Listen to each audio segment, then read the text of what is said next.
Thank you everyone for joining. I'm going to start straight away. My name is Lauren, welcome. I am Deputy Director at Unseen. Just a little bit of housekeeping before we start. This meeting is being recorded. We will go through a few discussion points with our speakers and then we will be taking questions from the group. So if you could please pop any questions that you might have in the chat, that would be great and we will come to those towards the end. So without further ado, I'd like to introduce our speakers. We've got Naeema Ahmed, a trustee for the Samworth Foundation and a key funder in the modern slavery sector. Naeema is driven by a strong commitment to inclusivity, survivor advocacy and meaningful change, and has played a really vital role in strengthening the resilience in anti-trafficking efforts. And we've also got Hilary, who is Unseen's Senior Policy and Partnerships Manager, who works closely with survivors on co-produced evidence-based and solution-focused research. So our first question I'm going to put to our speakers is, what inspired you to get involved in the anti-slavery movement? So Naeema, I'll come to you first. Thank you so much, Lauren, and happy International Women's Day to everyone. I know we already had some sort of celebration over the weekend and it's just flowing into this week. So it's just amazing for us to all converge here and talk about ourselves and then all the work that we've been doing over the years. So my journey within the modern slavery sector and how I got involved. So for me, my journey into the modern slavery sector hasn't been straightforward. My background is actually within renewable energy and then finance.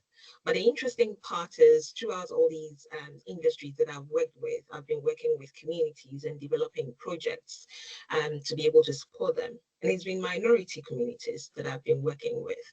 So throughout these, for the last decade, I should say, have been the opportunity to be able to better understand the ethnic minority communities when it comes to the issues that are dear to them and the very issues that they need more support with. So it was around 2020 that I got an opportunity to work with Africa Safeguarding Children. And I was given an opportunity to review, kind of lead BME-led voices or BME-led charities that are either working within the modern slavery sector or do have an interest in modern slavery sector.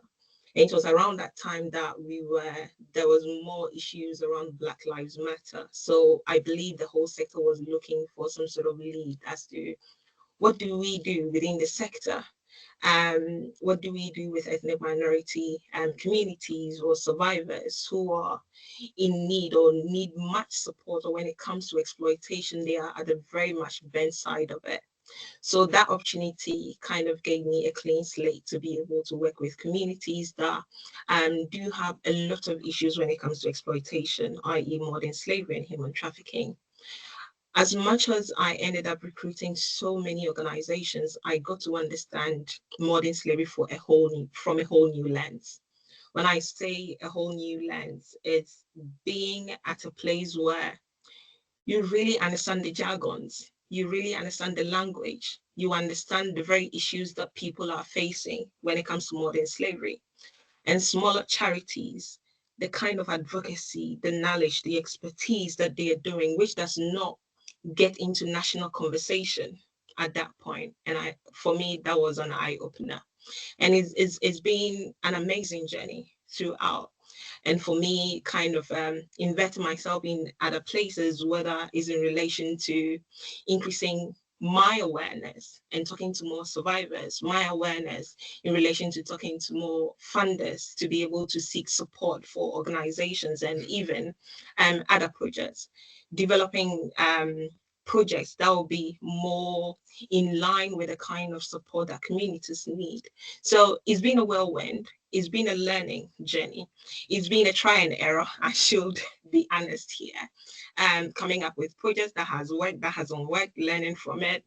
And it's always been a slate of finding nuances or new ways to be able to do better, or advocating for ways to be able to do better holistically across the spectrum. What I do say is that where I sit at the moment, I have some sort of a hub view from my background from renewable energy sector, the financial sector, specifically remittances into the modern slavery and human trafficking sector, it gives me a whole new understanding of what exploitation is, of what individuals go through, particularly women go through, to be able to safeguard themselves and safeguard their families and communities when they're being exploited or even getting out of exploitation. So so far that has been my journey, that has been my inspiration, and it's a day at a time kind of journey, I should say. Thank you for sharing. That's really, really interesting. Hilary, what about yourself? Yeah, that's incredibly difficult to follow, isn't it? So my route into my role now is completely different. So my background is in human security theory, which very much fits around modern slavery. So what systems render someone insecure, and in this case, vulnerable to modern slavery. So very much an academic background, getting very frustrated at all of the academic squabblings over things that I thought were perhaps quite insignificant when it comes to human security. There definitely wasn't any survivor voice in research when I left that field, and definitely I don't think my life experience made me in any way qualified to be a voice on these things. So I decided that I actually needed to get involved. I saw an opportunity that came available at Unseen as assistant to the founding director, Kate Garbers. I haven't really looked at the Southwest Anti-Slavery Partnership, which Unseen coordinates, working with hundreds of different partner agencies across the Southwest to really look for innovative, joined-up responses to modern slavery.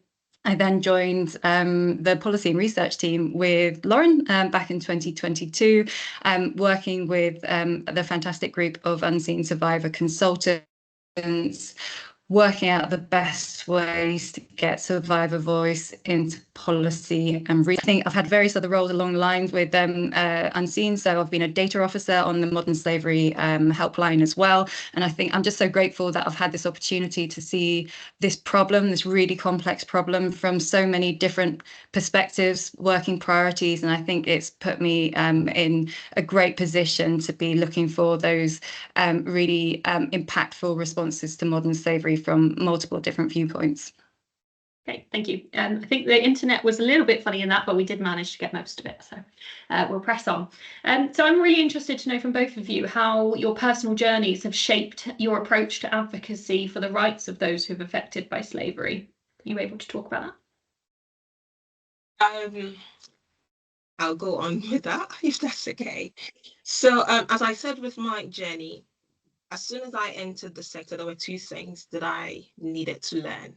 Being able to truly understand the scope of the issue that we're dealing with.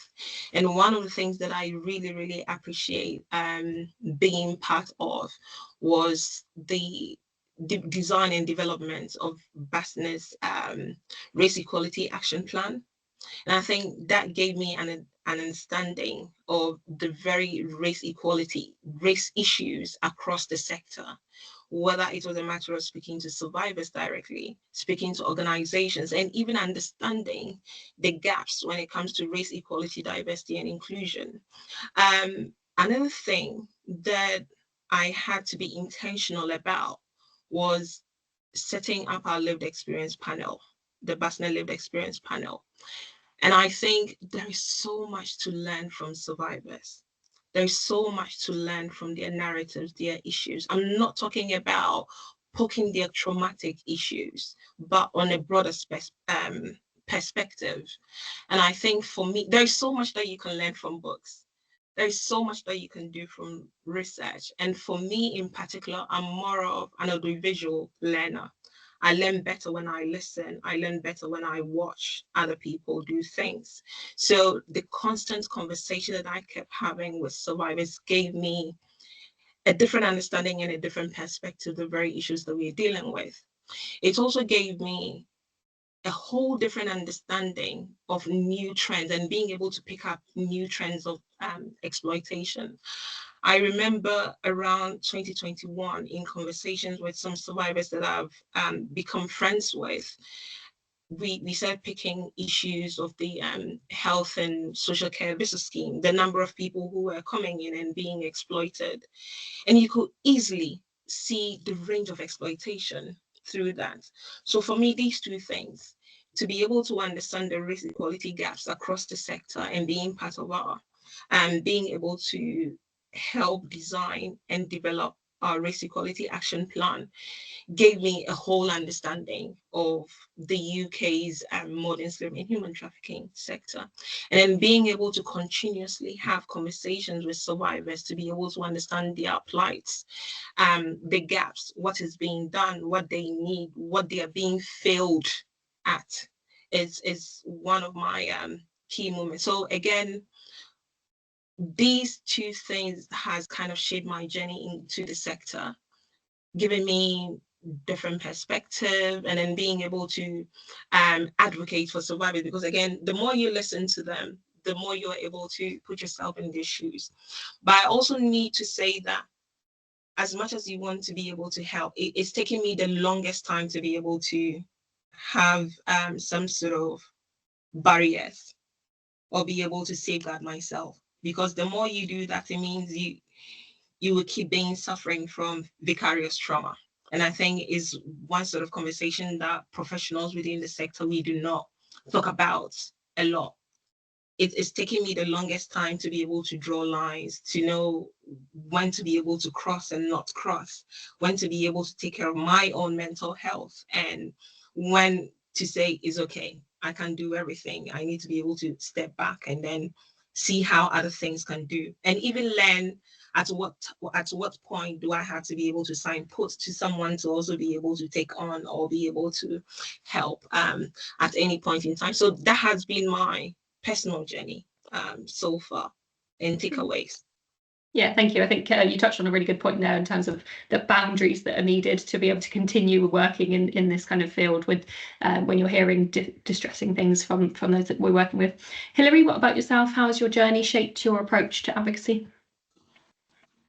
Yeah, I mean, I'd absolutely echo everything that Naeema's just touched upon, certainly in terms of how much the way that I view modern slavery and the responses that we need to have it, how much that has been shaped by the work that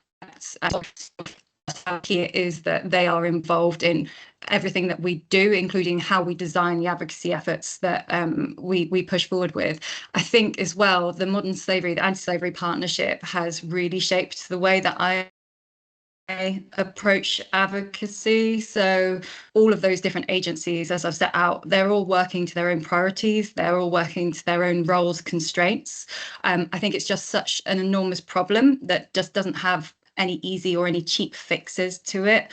I think I'm sure that everyone fundamentally wants to see an end to modern slavery and human trafficking, but I think only appealing to the moral good, that won't get the job done. I think we need to show how it can be achieved and how it fits with everyone's priorities and responsibilities. So the example I'd give here is a project that Unseen is currently running, or a series of projects really, on the cost of modern slavery to the UK. We published a piece last week on the cost of modern slavery to the NHS, and we'll also be releasing 3 more over the next year or so on that financial hit to other public services like law enforcement. I think our priority has always been around prevention of modern slavery, so making sure that it doesn't occur in the first place.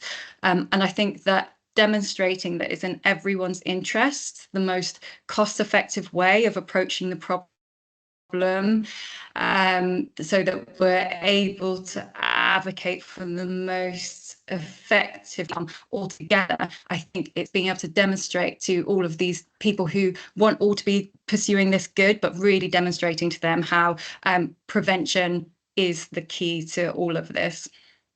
Yeah, great, thank you. Naeema, just coming back to something you said about the race action plan, just interested to know how you see the sectionality of gender, race, and socioeconomic factors, and how that kind of plays into what you touched on. It's quite interesting, and before I touch on that, I just need to make this statement. Especially for survivors who are part of this conversation, there are three things that we kind of keep interchanging: what freedom is, what justice is, and what empowerment is. And for any and every survivor, these three words mean different to each.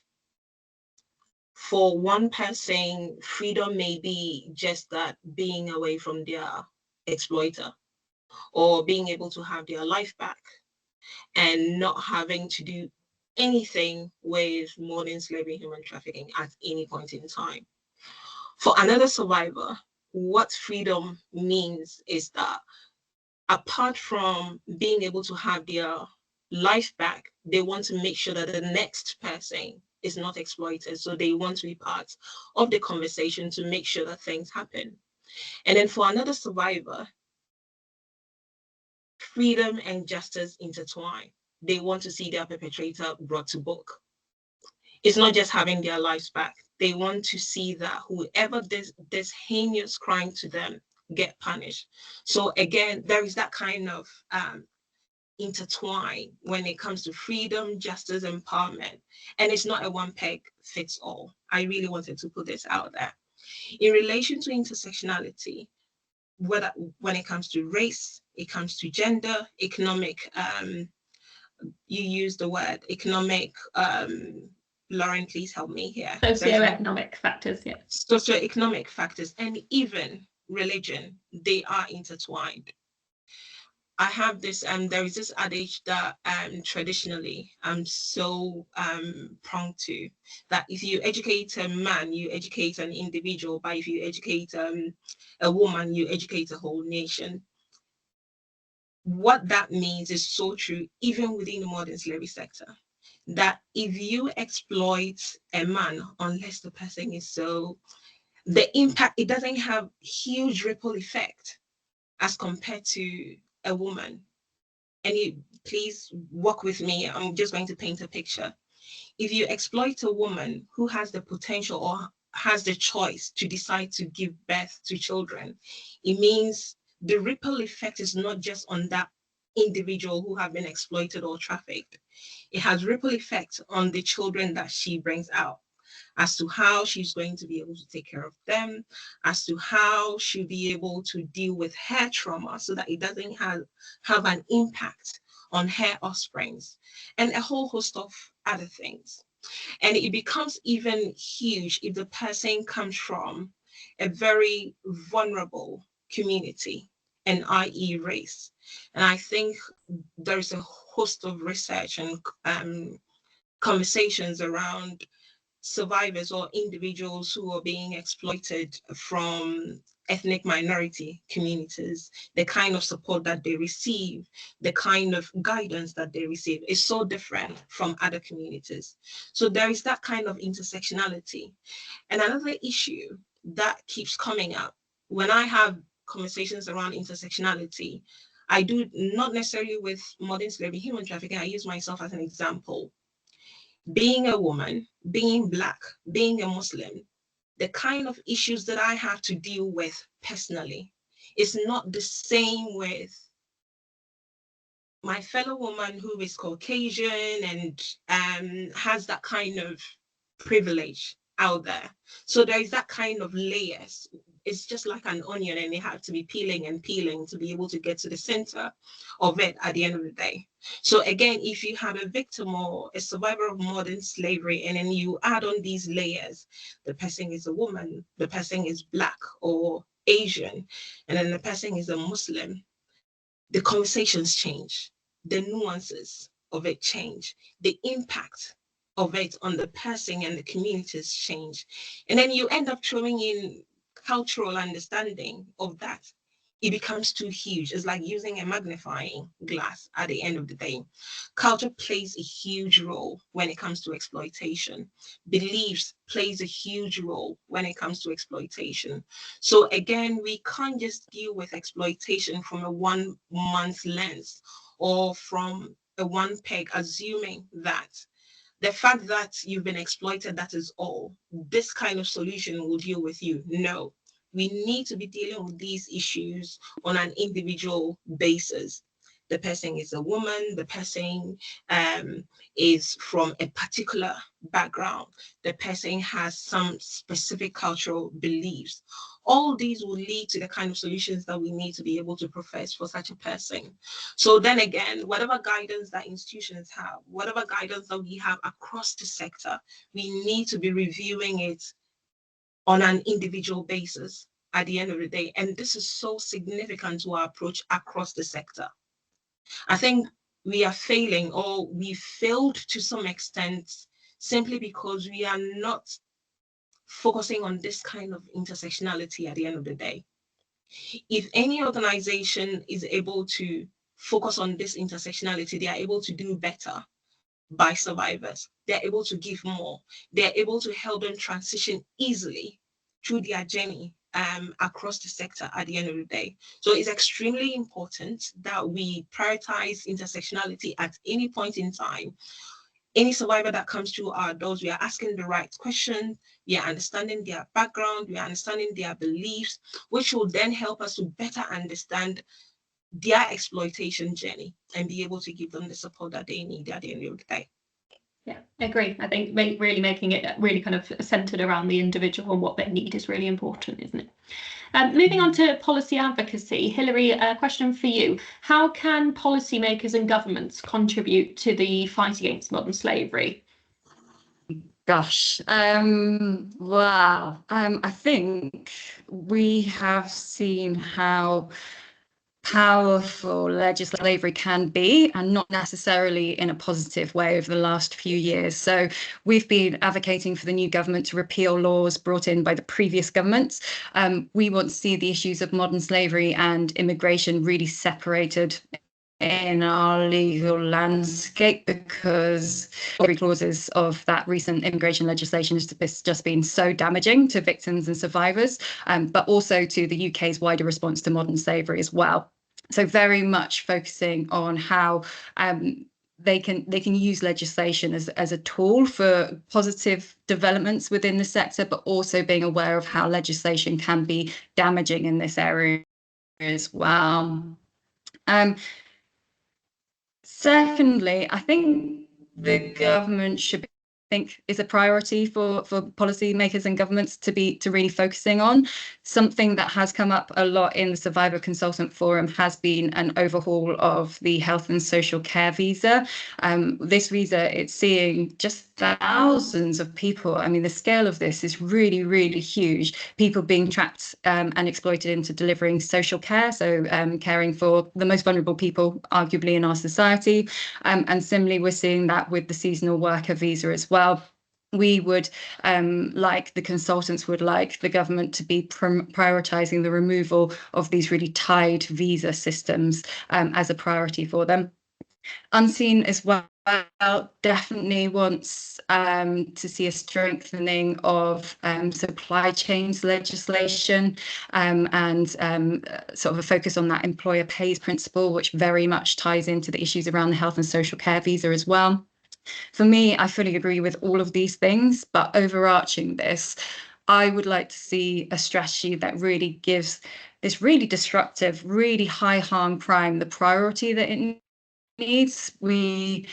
I think we need to see guidance that's on statutory partners, similar to those duties that we see for people who suffer things such as domestic violence and abuse, and for survivors and victims to be provided with similar entitlements to people who suffer that crime type. Because at the moment, I don't think we're quite there. That priority of modern slavery is something that needs to be addressed really seriously by all government agencies and all statutory partners as well, because this is it's such a horrendous crime. There needs to be this shift in urgency that is responded to. Thank you. Naeema, just interested to know if you have any kind of ideas or thoughts on how the anti-slavery movement could be more inclusive and considerate of various intersectionalities, going back to what we were talking about. Thank you, Lauren, for that. I think throughout this month I've overused this word that is being intentional in our approach.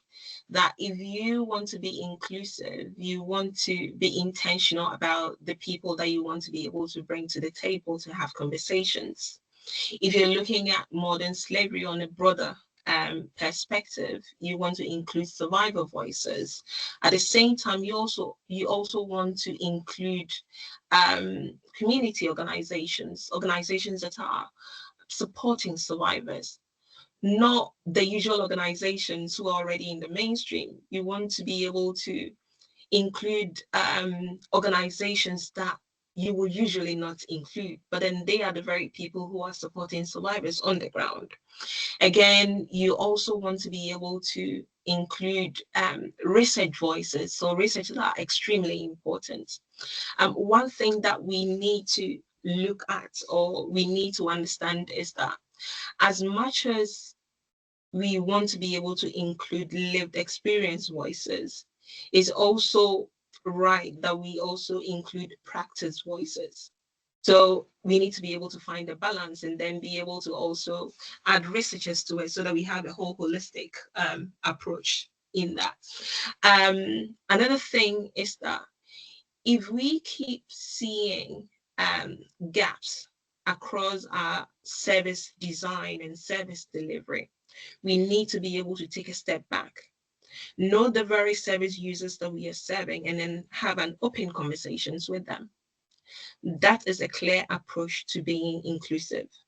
You do not assume that you have all the answers. We do not have all the answers. We will only have all the answers when we are bringing the right people to the table and having an open and honest conversation to know our approach. This is what we are doing. Are we doing it right?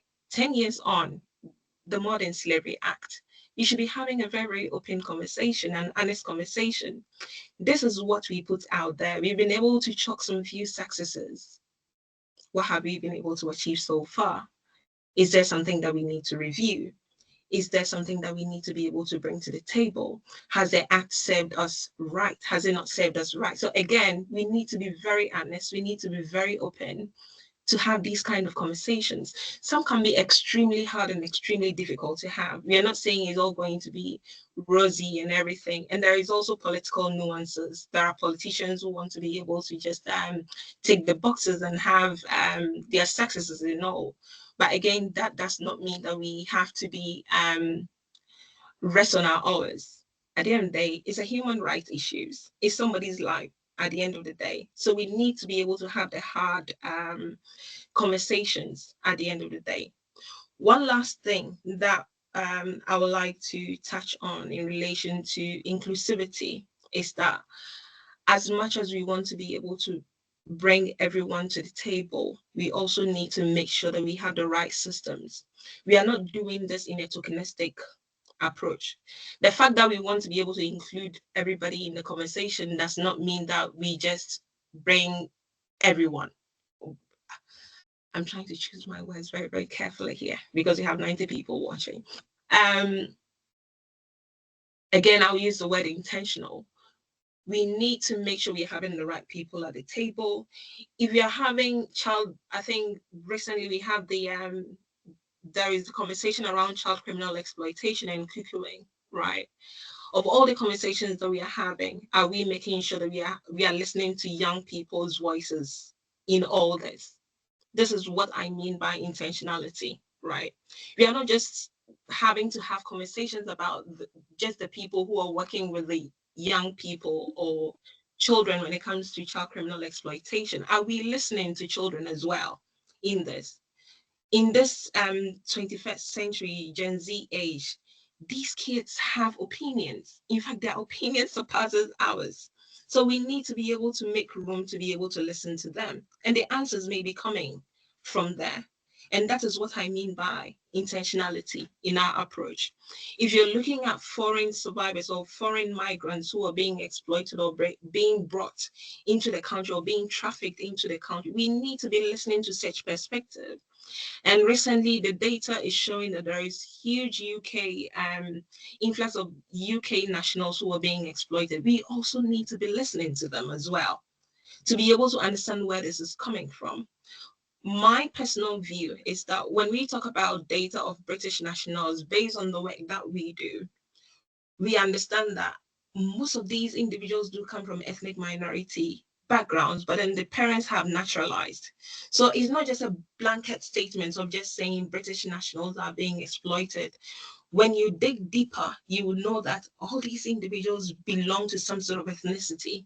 And we need to be understanding these issues from that perspective at the end of the day. So again, I'll use this word again.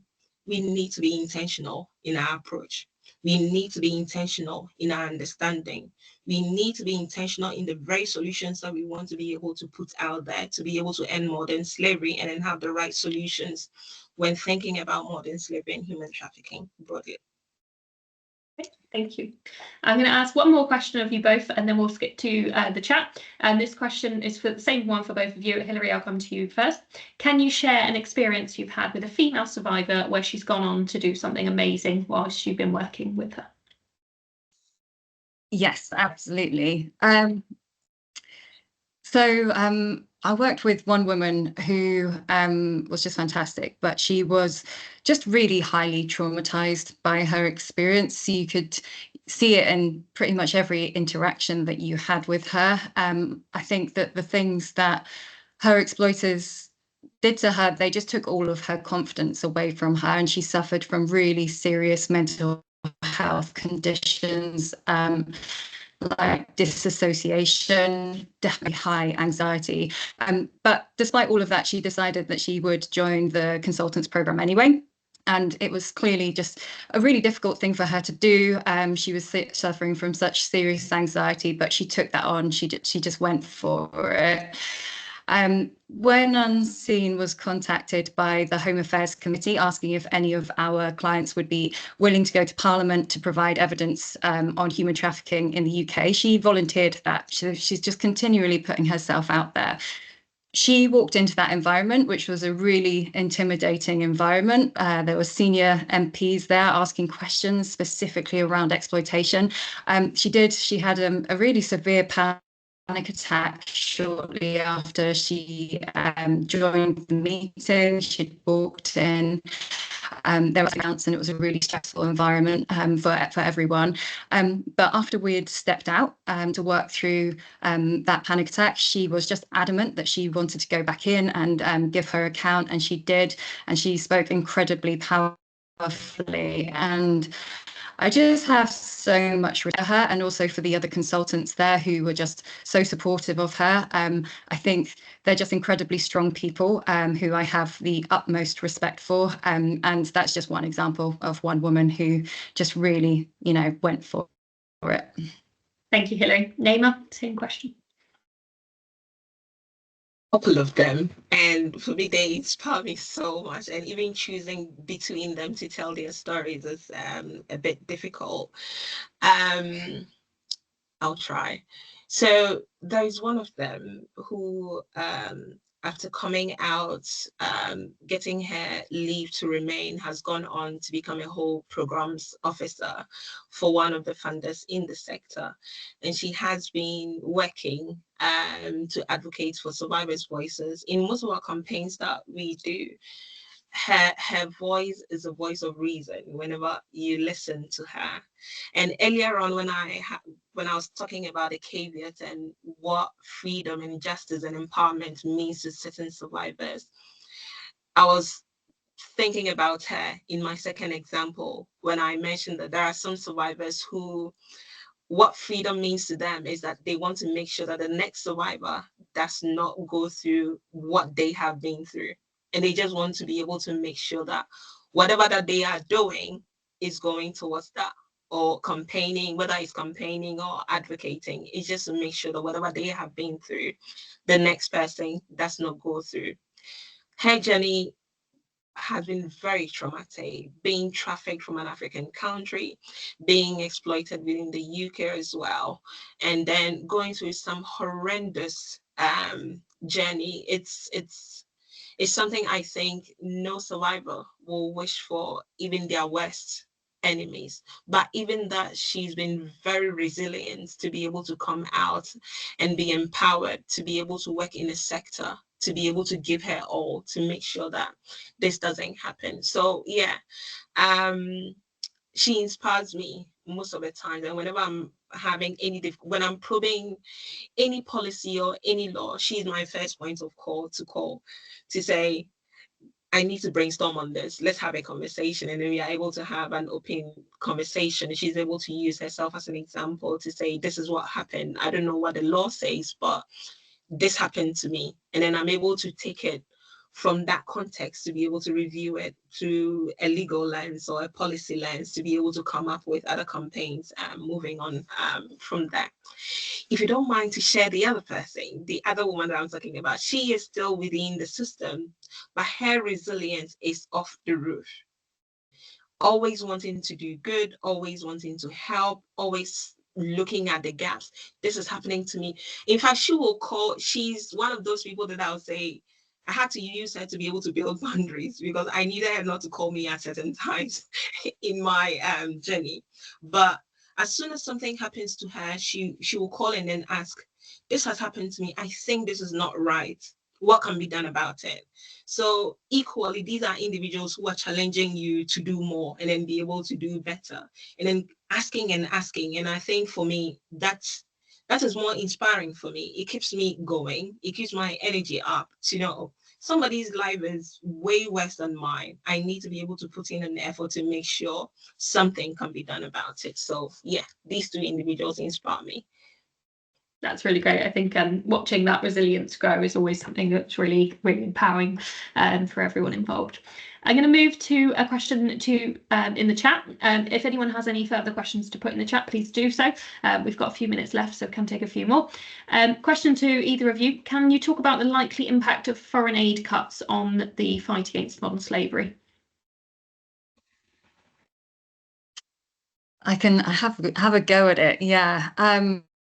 So I think that it's sort of twofold, isn't it? So first and foremost, the issue of people being rendered more vulnerable as a result of those foreign aid cuts. So we know that, there's so many different drivers to exploitation, but poverty, social unrest, inequity are all things that are going to render someone potentially more vulnerable to exploitation, potentially if with of people not being able to survive effectively where they are, then that situation might make them more vulnerable. So I think it might be a while before we start to see the impact of these cuts. We're not necessarily going to see it overnight, but I think we are going to see them coming down the line, and certainly we should be advocating for, again, this preventative approach to exploitation. We don't want to be dealing with things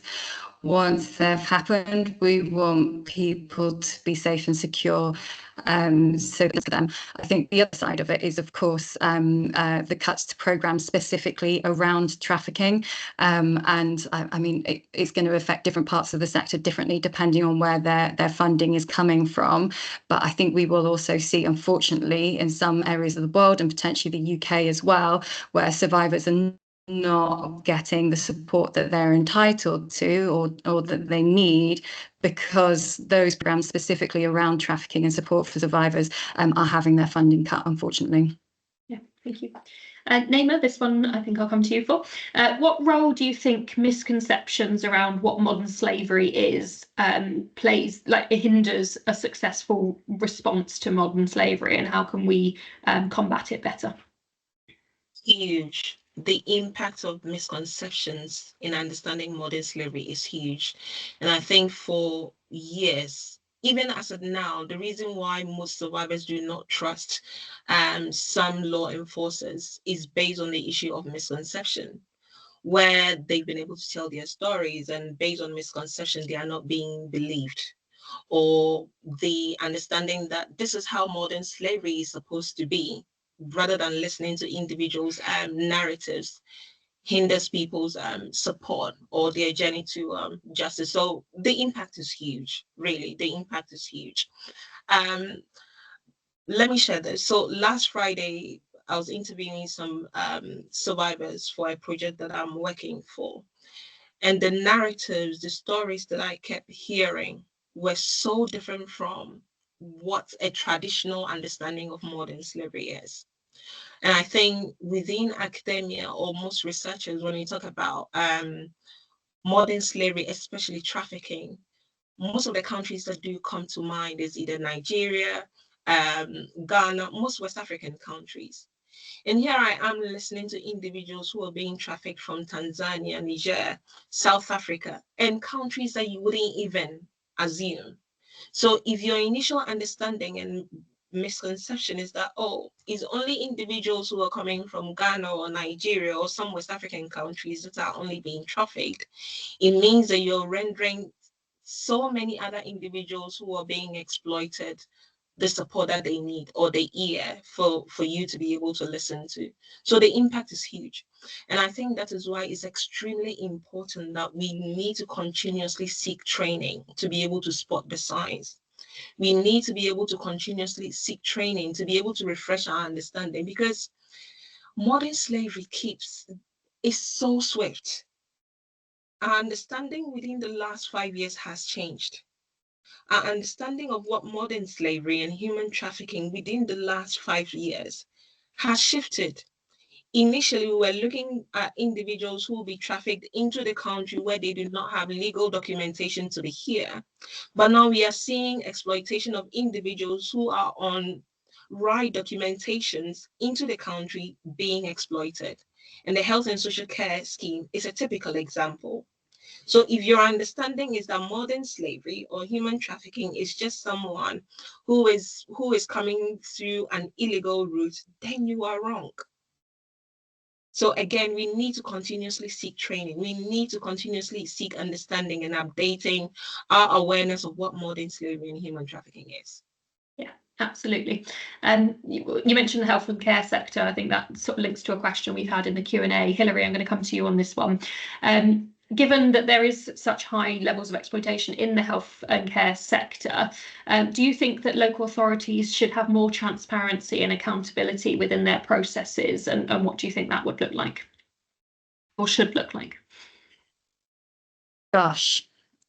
So there is work being done around this currently. It's been very slow to get off the mark. We've been aware of the threat in the health and social care sector for that we saw with the introduction of the Health and Social Care Act. I think what we would have wanted to see around this was more central leadership in response to this really high threat. I think that local areas still aren't necessarily responding to this problem as well, and that it is resulting in a bit of a postcode lottery as to what sort of preventative activities and also what sort of support mechanisms there are in terms of identifying modern slavery in the care sector, and then for people to be able to, supported out of exploitation into a safe working environment. We are making progress there. There is funding coming through to local areas for them to be building a response around this. I think that transparency in supply chain is something that will be advocating for and working for, not just in public sector bodies, but in all corporate environments. Our business teams we've always, since the business team started a couple of years ago, we've been helping different organisations, companies to mitigate risk within their supply chains and such. But we are now increasingly supporting public sector bodies as well, because they are starting to recognise that it's such a huge problem there. Okay. Thank you both for all of your insights today. It's been really lovely to hear from you both. Just going to end up now with an awareness of an appeal that is being run by Unseen coming up, looking at sexual exploitation. So if anyone is aware or anyone would like any more information about that appeal, please check out our website and our social media, where there'll be more details to come. So thank you very much, everyone, for joining us today. We hope that this has been helpful, and please do continue to send in your questions if you have them after the event, and we will try and respond where we can. So thank you, Naeema, thank you, Hilary.